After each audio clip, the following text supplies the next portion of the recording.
우리 사회의 근현대사는 물론 한국교회 130년의 역사와 함께한 교회가 있습니다. 아펜젤러 선교사가 창립해 이제는 서울의 중심에서 복음의 중심으로 거듭나기 위한 새로운 걸음을 내딛는 중앙감리교회인데요. 네, 오늘 뉴스 더보기 시간에는 창립 130주년을 맞은 중앙감리교회 이형로 목사와 이야기 나누겠습니다. 목사님 안녕하십니까? 네, 안녕하세요. 예, 네. 반갑습니다. 자, 중앙감리교회 이제 말 그대로 믿음의 역사, 이 130년의 아주 유구한 역사를 자랑하는데요. 네. 이 중앙감리교회 어떤 교회인지 소개를 부탁드립니다. 네, 저희 중앙감리교회는 종로 인사동에 자리를 하고 있는데 예. 1890년 감리교 최초의 선교사인 아펜젤러 선교사에 의해서 창립된 교회고요. 올해로 130주년을 맞이하게 됐습니다. 예. 저희 교회가 서울의 중심부인 종로에 위치를 하고 있는데 실제로 저희 빌딩 1층에는 이곳이 서울의 정중앙이다 하는 것을 알려주는 그런 표지석이 예. 있기도 합니다. 예. 좀 주변을 좀 말씀드리면 저희 빌딩 바로 옆에는 이제 독립선언서를 네. 낭독한 태화관이 있고 또 청년운동의 산실인 YMCA가 있고 예. 그 다음에 이제 탑골공원이 있고 이제 이런 곳에 저희 교회가 자리를 하고 있어서 네.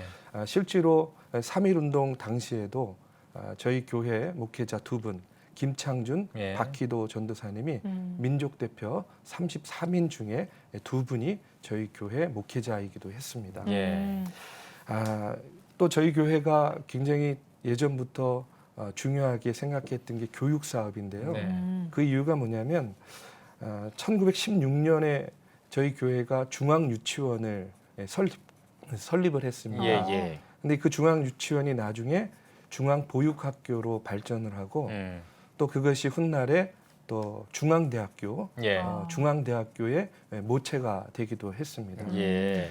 그리고 지금 현재는 서울관광고등학교를 인수해가지고 예. 저희가 운영하고 있기도 합니다. 예. 1983년에 지금의 이제 이 하나로 빌딩을 세워서 예. 도심지의 빌딩 교회, 좀 특별한 그런 모습으로 다시 교회가 시작되었고요. 예. 네. 올해로 130주년을 이제 맞이하게 되었습니다. 예. 네.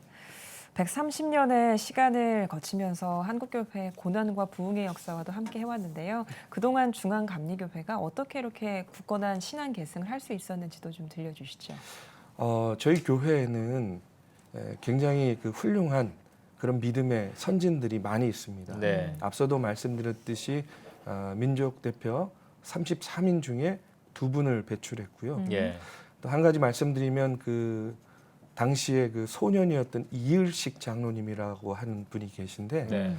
이분이 그 독립선언서하고 태극기를 음. 만세운동 당시에 이제 배포를 하다가 외경한테 잡혀가지고 예. 몽둥이로 이제 맞아가지고 다리가 부러지고 아이고. 그 다음에 이제 거의 죽음 직전까지 예. 가게 되었는데 기적적으로 살아나게 됐습니다. 네. 그리고 그 이후에 92년 정도를 저희 중앙교회를 섬기고 이제 돌아가셨는데 예. 이런 믿음의 선진들의 그런 나라 사랑, 교회 사랑의 마음이 지금의 우리 성도님들의 마음 가운데에도 그냥 자연스럽게 배어 있는 것 같습니다. 예. 이 종로가 도시화되고 또 교회가 이 빌딩이 되는 그런 과정 속에서 여러 가지 부침도 물론 있었죠. 그럼에도 불구하고 전혀 흔들림이 없이 이 한 자리를 지키고 이 130주년을 맞이하게 된 것은 그런 믿음의 선진들의 믿음과 또 헌신이 있었기 때문이다. 예. 저는 그런 생각이 듭니다. 예.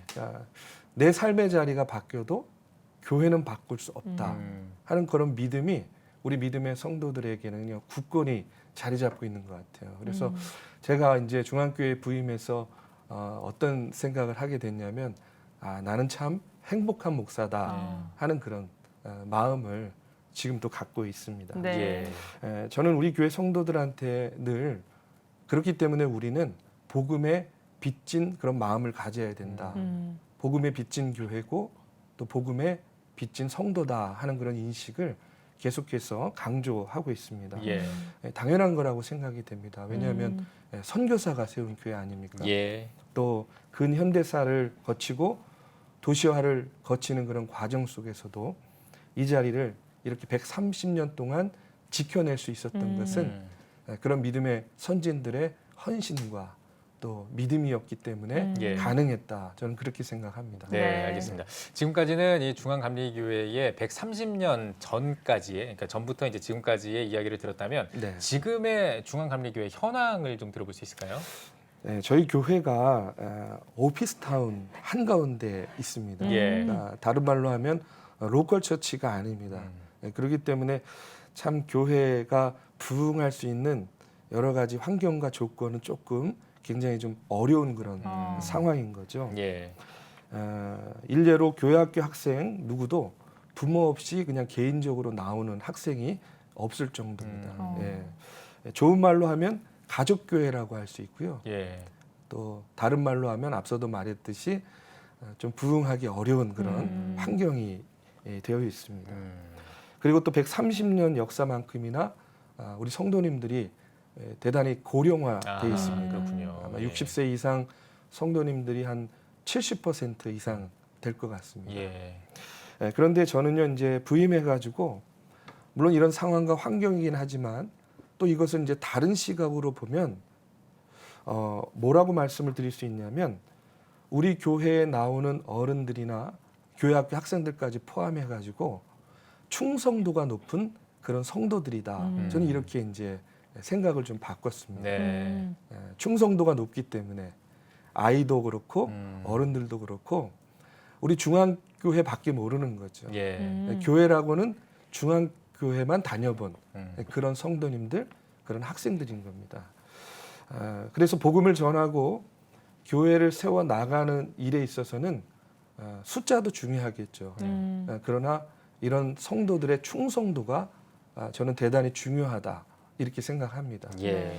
그래서 이 충성도를 어떻게 사역으로 이끌어 나갈 수 있을까 고민하다가 제일 중요한 것은 소통인 것 같아요. 소통. 네, 그래서 목회자와 성도들 간의 소통, 또 성도와 성도 간의 소통이 잘 이루어지면 이런 충성도가 또 좋은 사역의 현장으로 이어질 수 있다 이렇게 생각을 해서 저는 목회하면서 될 수 있으면 이제 즉흥적인 계획은 잘 세우지 않습니다. 네. 사전에 미리 계획을 해서 성도들에게 알려드리고요. 그 다음에 이제 설명하고 또 설득하고 또 이견을 좁혀 나가는 거죠. 근데 그런 과정이 자연스럽게 소통의 과정이 되는 겁니다. 네. 그래서 그렇게 소통을 통해서 결정된 그런 사역은요, 굉장히 큰 그런 힘을 얻을 수 있고 추진력을 얻을 수 있게 되는 것을 예. 제가 경험을 했습니다. 예. 이 130년 된 교회에서 변화를 이루어 나가는 것이 예. 결코 그렇게 쉬운 일은 아닌 것 같고요. 그렇기 때문에 더욱더 소통을 중요하게 생각하고 있습니다. 예. 참 감사한 것이 뭐냐면 우리 원로 장로님들 또 시무 장로님들 성도님들께서 젊은 목회자의 비전을 그래도 잘 이해해 주시고 또 전폭적으로 지지해 주셔서 부임한 지 한 3년여가 좀 지났는데 그 3년여 동안 변화의 좀 그 그릇을 만들 수 있는 그런 시간이 되었던 것 같습니다. 네. 예, 알겠습니다. 그러한 소통을 잘 해나가기 위해서 교회 구성원들과 함께 핵심 가치, 5대 핵심 가치를 제시하셨다고 들었는데요. 내용도 소개를 해주시죠. 뭐 특별한 건 아니고 아마 다른 교회들도 다 이렇게 이런 가치들을 가지고 세워 나갈 거라고 생각하는데 네. 제가 이제까지 제 목회의 경험을 통해서 제 목회의 그 지향점을 5가지로 삼았는데 네. 가장 중요한 것은 어쨌든 그 토대는 역시 기도가 토대가 되어야 된다 하고 이렇게 생각을 합니다. 그리고 교회를 이루는 그 두 기둥은 선교와 사회 섬김이 이제 기둥이 되고요. 그 다음에 내실은 당연히 교육과 양육이 내실을 이루어야 되겠죠. 그런 토대와 그런 기둥 위에 세워진 그런 교회가 하나님께서 기뻐하시는 그런 영적인 예배를 드릴 수 있다 이렇게 생각을 해서 그 5가지를 핵심 가치로 삼고 교인들과 함께 나누고 있습니다. 네. 자, 이제 한국교회뿐만 아니라 우리 대한민국이 직면한 현안을 좀 나눠보고자 합니다. 저출생 고령화 때문에 생긴 이 인구 절벽 문제, 이게 지금 한국 사회 문제이기도 하고 또 한국교회의 문제이기도 하거든요. 다음 세대 활성화를 위해서 어떤 노력을 좀 하고 계신지 궁금합니다. 네, 제가 중앙교회 담임 목사로 부임하기 전에 한 20여 년간을 한국과 또 미국에서 청년 사역과 문화 사역을 감당을 했습니다. 네. 그런데 처음에 중앙교회에 부임을 해서 보니까 참 저희 교회가 이제 연로하신 분들은 많이 있지만 교회 학교가 굉장히 좀 활성화가 덜 됐고 특별히 청년들이 굉장히 적었습니다. 그래서 이렇게 어떻게 할까 하다가 전임 부목사 또 전임 전도사 또 그다음에 파트타임 사역자들을 교회 학교에 우선적으로 배치를 해서 교회 학교가 활성화될 수 있도록 그동안 최선의 노력을 다했습니다. 네. 그 결과로 그래도 감사한 것은 지금 청년부가 많이 부흥을 해가지고 힘있게 지금 또 예배를 드리고 있습니다. 또 저희 교회가 서울 관광고등학교를 운영하고 있습니다. 자랑하고 싶은 건 뭐냐면 우리나라 특성화 고등학교 중에 이 관광 분야에서는 저희 서울 관광고등학교가 가장 좋은 그런 학교 중에 하나가 되었습니다. 좋은 그런 실력 있는 선생님들이 또 실력 있는 그런 인재들을 이제 양성해 나가고 있는데요. 예. 교회가 학교를 운영하는 가장 큰 이유는 학원 복음화를 통해서 재능이 있는 그러나 그 재능만 있는 것이 아니라 신앙도 함께 있는 네. 그런 다음 세대를 키우고 양육하기 위해서 이제 학교를 운영하고 있는 겁니다. 그러니까 요즘 학교에서 아무리 미션 스쿨이라도 신앙 교육하기 굉장히 어렵습니다. 예. 교육청에서도 이런저런 압력이 있고 네. 또 학생들도 종교의 자유 뭐 이런 거 내세우면서 학교에서 신앙 교육 받는 것을 좀 이렇게 불편해하는 그런 학생들도 있습니다. 그런데 우리 중앙교회가 앞으로도 결코 포기할 수 없는 것이 두 가지가 있다고 생각합니다.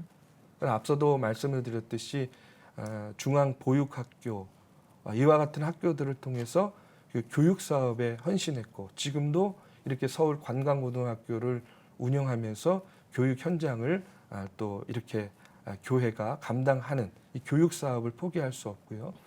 또 하나는 이 나라의 미래와 신앙을 짊어진 다음 세대를 키워내는 신앙 교육. 이 두 가지는 가장 중요하고 포기할 수 없는 그런 사역이라고 생각이 됩니다. 그래서 네. 앞으로도 이 다음 세대를 키우고 양육하는 것을 위해서 교회에서 또 학교를 통해서 최선을 다하려고 하고 있습니다. 네. 알겠습니다. 서울의 중심에 이제 자리 잡고 있다는 이러한 지리적인 특성을 이용해서 주변 상인회와도 적극적으로 소통을 해나가고 있다고 들었는데요. 지역 복음화를 통한 선교 전략은 어떻게 좀 계획하고 계신가요? 네, 인사동이 아시다시피 관광 특구이기도 하고 예. 또 다문화 지역이기도 합니다. 예. 또 조계종 본부도 있고요. 그다음에 제가 이제 인사동에 살아보니까 이분들이 어떤 생각들을 갖고 계시냐면 한국의 전통을 지키는 최후의 보루다 예. 하는 그런 인식을 갖고 있더라고요. 130년을 자리를 지켰는데 또 그 지역사회에서 실제로 교회를 또 잘 모르고 계시는 분들이 굉장히 많았습니다. 네. 그래서 어떻게 하면 이 지역사회와 소통을 할까 참 고민을 많이 하다가 인사동은 관광특구고 저희는 관광고등학교를 운영하고 있지 않습니까? 네. 그래서 교회가 이 지역사회와 학교를 잇는 그런 브릿지 역할을 하면 좋겠다 하는 그런 생각을 하게 되었고요. 그래서 이제 보정 회장님을 만나가지고 대화를 나누면서 교회가 좀 지역사회에 공헌을 하고 싶다 이렇게 말씀을 드렸고 특별히 인사동에는 인사동 문화축제가 굉장히 크게 1년에 한 번씩 열리게 되는데 이 보전 회장님이 그런 얘기를 하는 거예요. 자기들은 컨텐츠는 있는데 인력이 없다는 겁니다. 진행을 하고 동원을 할 수 있는 인력이 부족하다. 예. 그래서 우리는 교회에 성도들이 있고 학교에 학생들이 있습니다. 그래서 그 니드가 이제 좀 맞아 떨어진 거죠. 예. 그래서 지난 2년 전부터 인사동 문화축제에 우리 교회 성도들이 참여하게 하고 학교 학생들을 동원해서 이제 기획 단계부터 그리고 이제 진행 또 프로그램 참여까지 함께 이 인사동 문화축제를 만들어 나가고 있습니다. 예. 예, 그리고 또 한 가지 말씀드리고 싶은 것은 저희 교회가 앞서 말씀드렸지만 목회적인 그런 상황은 녹록하지 않지만 또 장점이 있습니다. 그게 뭐냐면 접근성이 좋습니다.